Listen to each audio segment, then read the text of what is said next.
Facebook announced that they're renaming their company to Meta as they shift their focus to what they call the metaverse. Think VR, and we'll dive into that. But there's two sides of Zuckerberg. Before you laugh this off and think, what does metaverse mean? This is ridiculous.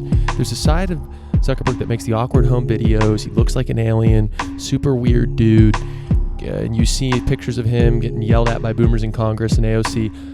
That's the Zuckerberg that I think most people are familiar with. There's a side of Zuckerberg. There's the Cobra that acquired Instagram for $1 billion as he got laughed at for doing that. Instagram was making zero money. He acquired it and built it into this huge institution that it is today, who acquired WhatsApp, who acquired Oculus, who is the only big tech company with the founder still at the helm. This guy's a Cobra. And I would laugh Meta off right out the gate, except it's Zuckerberg, and this guy knows a thing or two.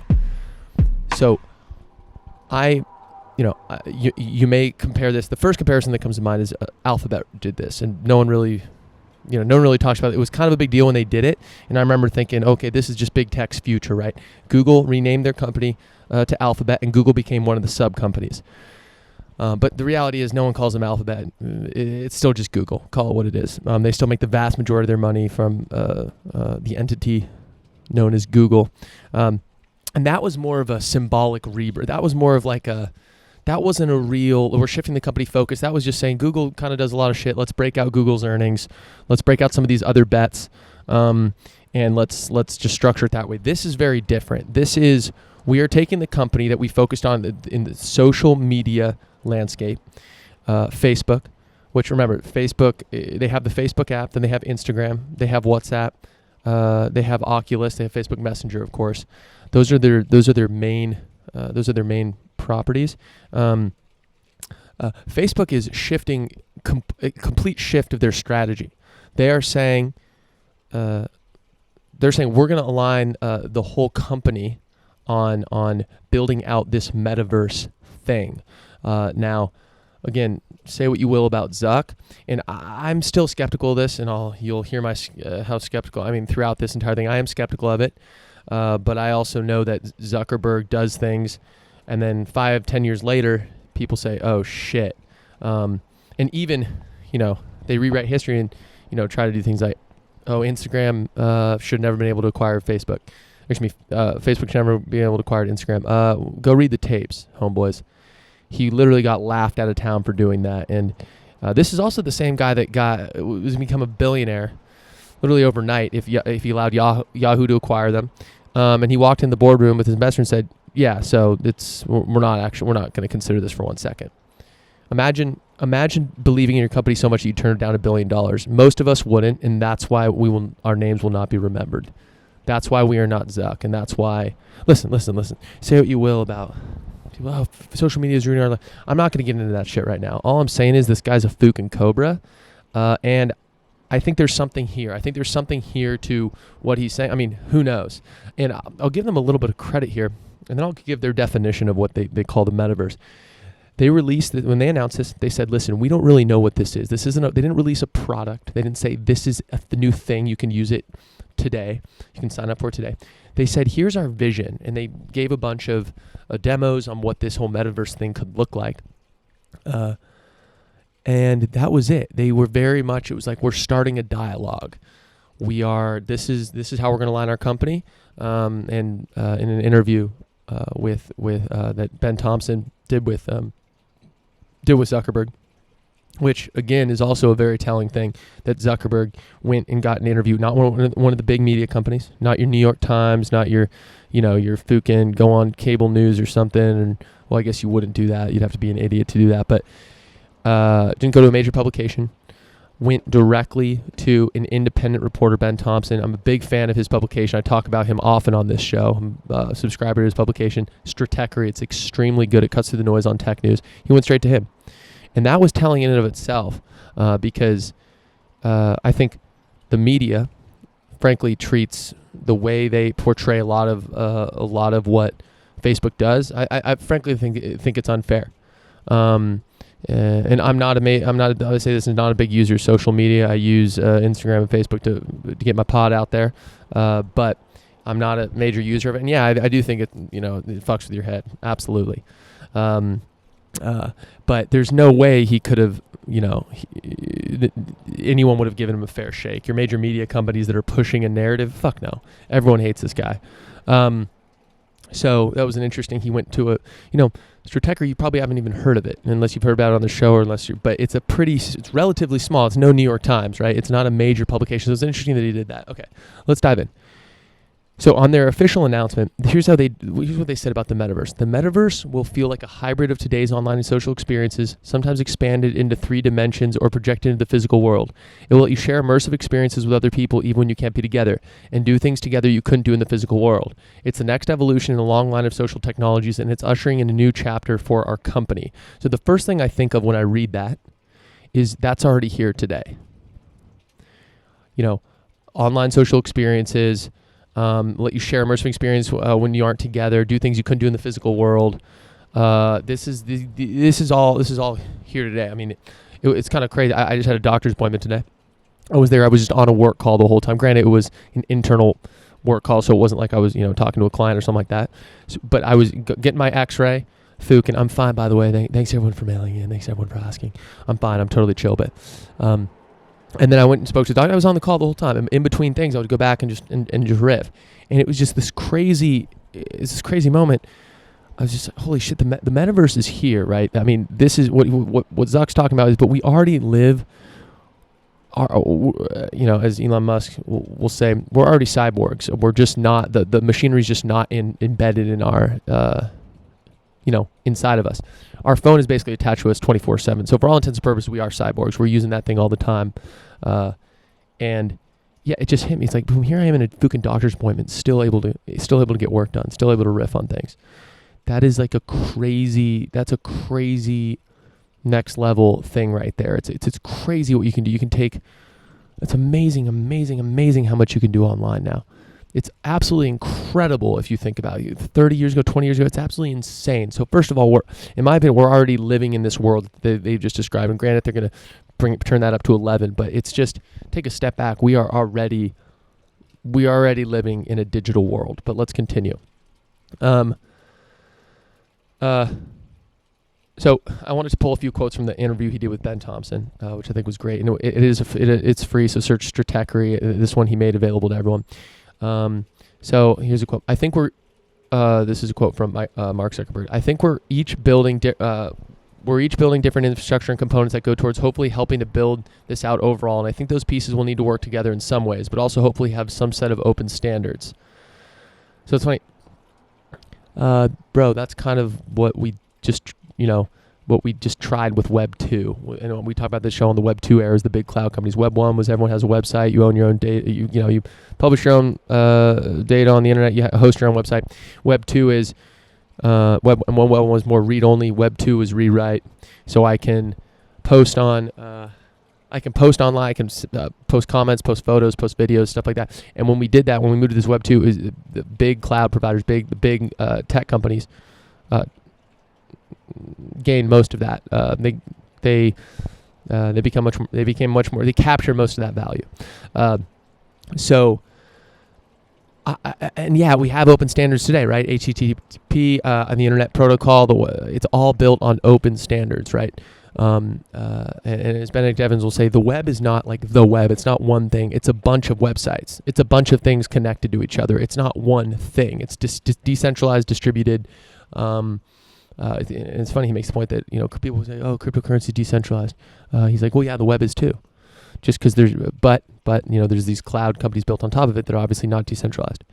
But so he talks about being able to connect different things and have some set of open standards. I'm wondering, are they trying to build their own thing here that no one can plug into? Well, it sounds like they're not based on this quote, right? Are they building their own thing that no one can plug into? Are they trying to build a platform that anyone can create on top of and fork and merge with other things? And it's like, this just feels like a very, again, Zuckerberg's a cobra, 10,000 billion times smarter than me. But Jesus, I don't really see this here. I think this just sounds like you're just a big company. It's like, oh yeah, we might have some open standards. Okay, well, that's why I'm so excited about Web3. The Web3 is you're not relying on some company to develop open standards. Cryptocurrencies and crypto networks, they're open by default. That's how they work. They're open. You can fork them. You can build on top of them. If you build an app on top of a decentralized system and you want to move that data somewhere else, you can do that. Someone else can build on top of that data and move it on wholesale, or things can be combined in ways. NFTs can be used by a bunch of different wallets. They're not just used in one app and one app only. There's some composability here. You can take things away. You can combine things. So yeah, anyway, let's move on to the next quote. But okay, that's the organizing principle for the kind of phone and how you navigate it. But I would hope that in the future, the organizing principle will be you, your identity, your stuff, your digital goods, your connections, and then you'll be able to pretty seamlessly go between different experiences and different devices on that. So it's interesting because I don't know if people remember, but on Android, they tried to develop the Facebook Home launcher, which was a new launcher. You could, iPhone users aren't familiar with this, but you can actually use a different launcher on Android. You can customize what the launcher is the thing that basically controls. It's your home screen. It's how the apps are displayed, what goes on there, etc. Widgets, things like that. They had their own, and Mark Zuckerberg's whole thing was, we want this to be people-centric. It's to focus around your contacts. Well, that's not really the model that has won. Is app-centric. It's not about, I don't go to my phone, I'm only thinking about people. I'm thinking about, what app am I going to use? What am I going to get done? So it sounds like he's using that same kind of that callback to that old school kind of thinking that he tried, fucking 10 years back, just 8 years back. So yeah, that's a little off-putting to me as well. So Chris Dixon makes an interesting point.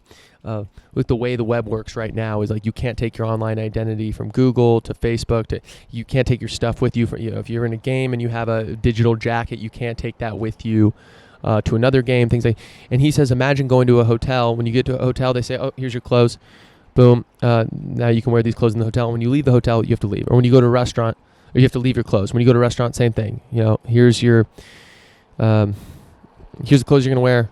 Here's your wallet. And then when you leave, boom, it can only stay here. Or when you're, it's just it's a closed system that it's not open by default. Your Facebook avatar, your metaverse avatar, I assume whenever it is that they can allow you to actually join it. I don't think you're going to be able to take your stuff with you. I don't think they're talking about NFTs and open by default. And yeah, I'm skeptical of us going into the next era with another closed system. I think we tried Web 2, and there's a lot of good stuff that comes. A lot of these big tech companies provide a lot of value, but there's something more here that can decentralize and push value back out to the edges.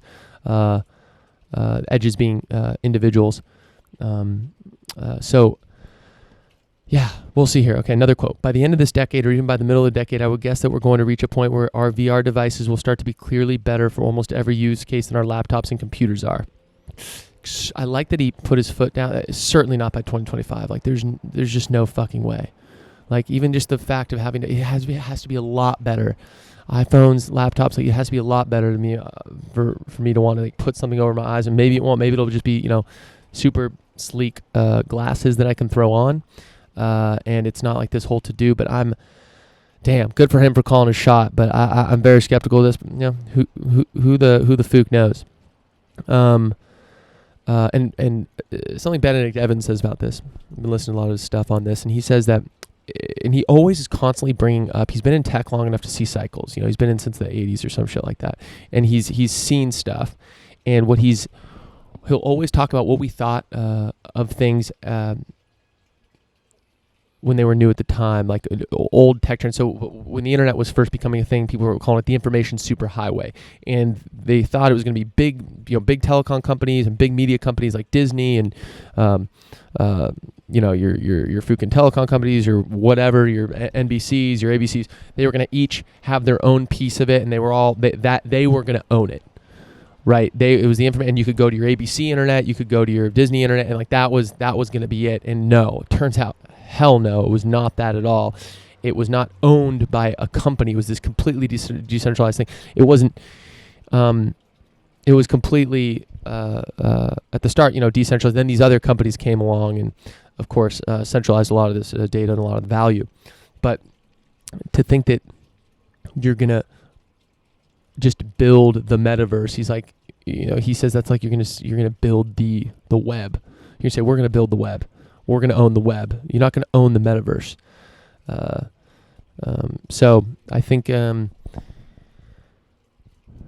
think that's another interesting point here. And I just generally, I don't think one company can own this. Whatever our VR world is, I don't think it's gonna be like, oh, this is gonna be the Facebook world, or this is gonna be the Microsoft. Microsoft talks about the work. What do they say? The work metaverse. They have some buzzword.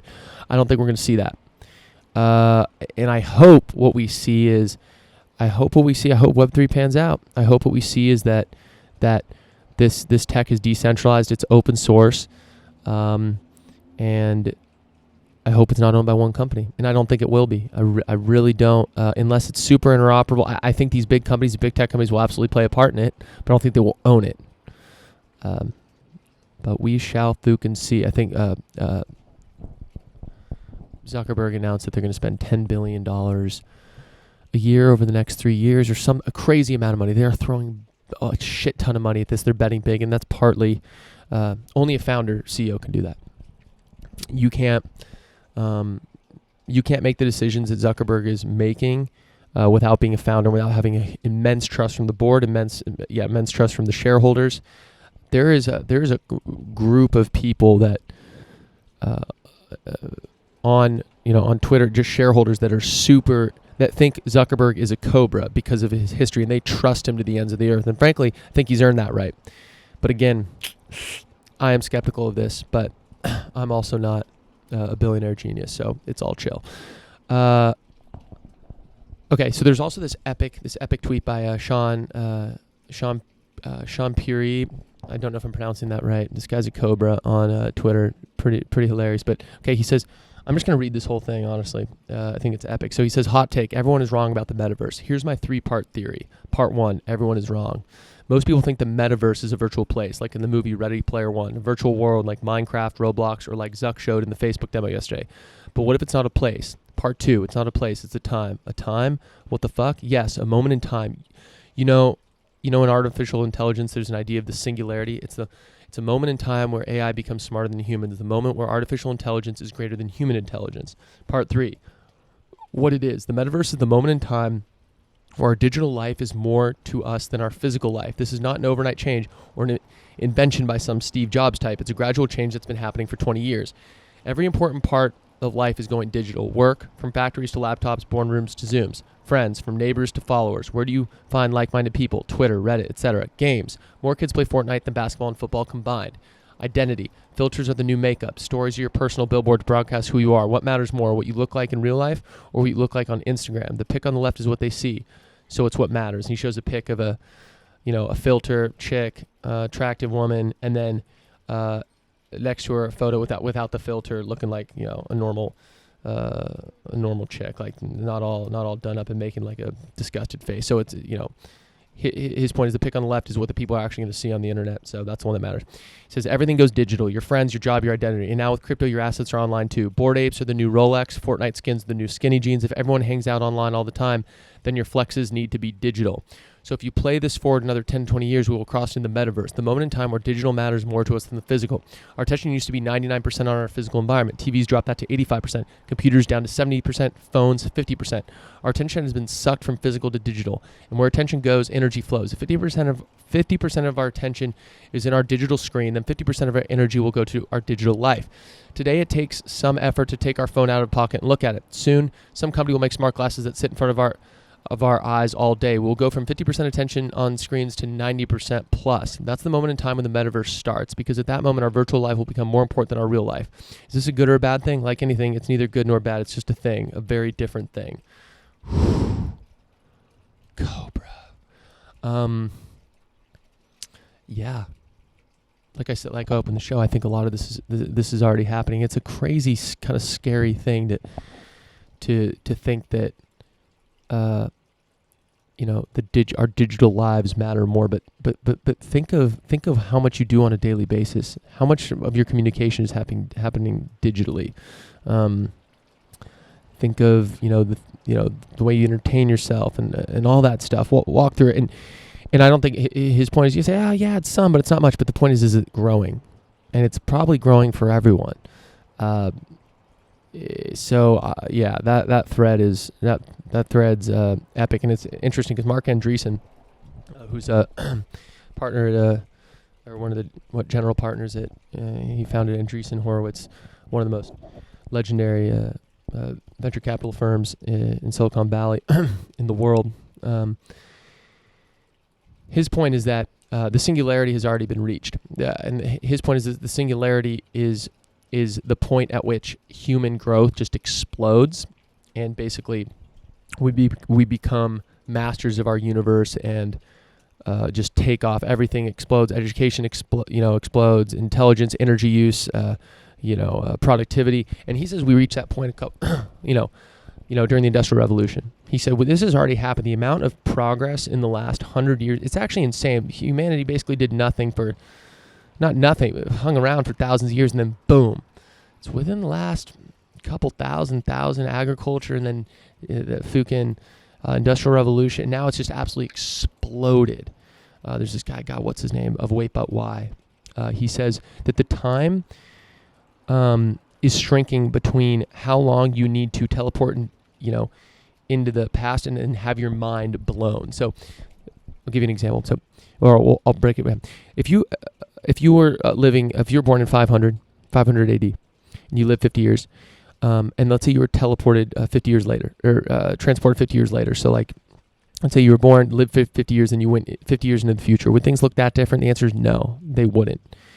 But as you progress, if you maybe went between 1500 and 1600, yeah, things would be a lot different. 1600, 1700, hell yeah. 1700 and 1800, yeah, you would lose your mind. 1800, 1900, holy shit. 1900 to 2000, you're going to literally, you wouldn't even be able to discern what the fuck was going on.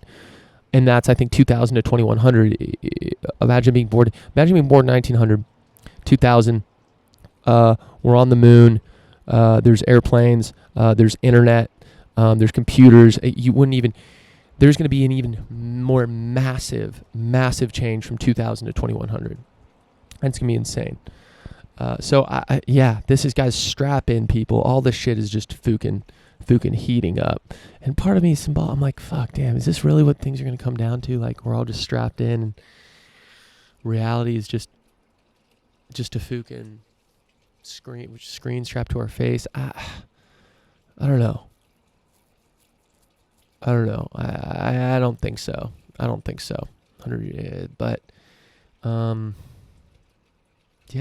this is crazy shit. That's why it's epic. That's why I love talking about technology, being at the forefront of this stuff, because technology, more than anything, is the driver of humanity. It's the driver of changing lives, full stop. Nothing else changes it more, besides maybe a hug from a homie. Quote me on that. But yeah, this shit is just, it's insane. Okay. So what's interesting is, also, Benedict Evans' riff on this, he thinks this is more of a rebrand of VR, because VR hasn't worked for a decade. It hasn't worked for several decades, and now it's just, let's call it the metaverse, and maybe it'll work. Well, he says, this is more of a rebrand about that. People that think this is a rebrand because Facebook is rebranding to metaverse so that they can get away from their bad, Facebook rebranding to Meta so they can get away from their bad reputation. No, this is much bigger than that. Zuckerberg's been talking about this metaverse type stuff for years. And, people aren't that stupid. Like, everyone knows it's Facebook. This isn't, you don't just go to Meta and then everything's better. That's not why they do this. And frankly, the name Facebook never really made sense anymore for the name of the company. Facebook's one app that they have. They have Instagram, they have WhatsApp, they have Messenger. It's just, and the way they're going, it's weird to be hamstrung to the old Facebook. This is a huge shift in the company. And it shows that Facebook, unlike the other companies, they still have to make huge strategic decisions to stay alive. They still have competitors, TikTok, Snapchat. And they copy them, but they still have competitors, and they still have to earn their right. They have to earn their right for eyeballs day in and day out. Google, Apple, Amazon, they're kind of sitting on their golden path, and they don't need to reinvent themselves on a multiple times, over the course of, every couple years, every few years. Facebook is having to claw with its fingernails, and I think it's very possible that in 10 years, Facebook is irrelevant. Still around, but just not as relevant. So, yeah, we'll see. It's fascinating stuff. So one more thing, Chris Dixon talks about this. He says, old technology, a lot of the times when we use it, we just try to duplicate the old thing. So when film became a thing, what they did was, well, they just recorded stages. They recorded people on stages, like a play, and the camera sat there and they recorded a play. And then they realized, oh wait, we can move the camera.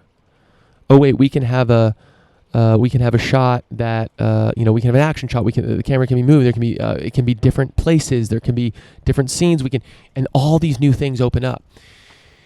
So a lot of the things you talk about, the metaverse, like one of the things I think about, why are we focused on a 3D world? Why is the metaverse version just us duplicating our physical world? Why do there need to be rooms? Why are there concepts of going to different places? Like that is a very kind of naive way to approach and use a new technology. Just let's just duplicate the physical world and boom, that's the metaverse. No. Once this really gets going, once we really start using it, it's gonna be completely different. There's not gonna be the notion of rooms, walking around. There's gonna be, I don't know what it's gonna be, but I do really think about, and Elon Musk talks about this too with keyboards at poor input. Like your thumbs are just low data rate, being able to, that's how most of us conduct our work. And Fukin, typing by a keyboard, it's super slow relatively. I do think about how fast we could all work if we were just strapped in. There was no typing. It was just, you see a message come in, you don't have to type. You can just think up the response. Boom, done. Boom, done. Boom, done. Like a lot of jobs, especially in the information economy, it's thoughts, it's judgment. It's kind of moving pieces. It's a Slack message. It's Slack messages. It's emails. And granted, there's Zooms, there's video calls, but it's not. Oh, I need to pick up this thing and move it, or I need to do something in physical space. It's all just thoughts. So sometimes when I'm really in the zone and messages are just coming in from multiple apps, and I'm like switching between apps, and I'm boom, text, boom, boom, boom, text. I imagine like I'm really in the zone, but I feel how kludgy it is. Like I'm having to switch apps. I'm having to, type with my keyboard. I'm having to, like, if I could just dictate, I don't know. There's definitely, even with the tech we have today, I think there's a way to repurpose it, even without any new advances, and make our workflows a lot faster. But I think, I think there's some stuff here. There's some stuff that can be improved. This stuff is just crazy, man. What the advances are in technology are just absolutely mind-boggling, and it's an amazing time to be alive. So anyway, Facebook Meta, don't underestimate the Zuck. I am skeptical of this. I am skeptical, but that's the dealio.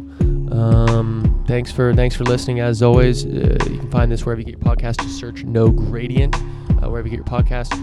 Also, find me on Twitter, Dixie Lucas, and Instagram, Dixie Lucas. I always post there when I drop a new episode. What else? I'm trying to, just let me know. Holler at me, dick@nogradient.com. Email me. I'm also on YouTube. Just like, subscribe, rate on Apple Podcasts. Would appreciate that. Comment. Would love to hear from you. Chill. Thanks for hanging out. And beast mode.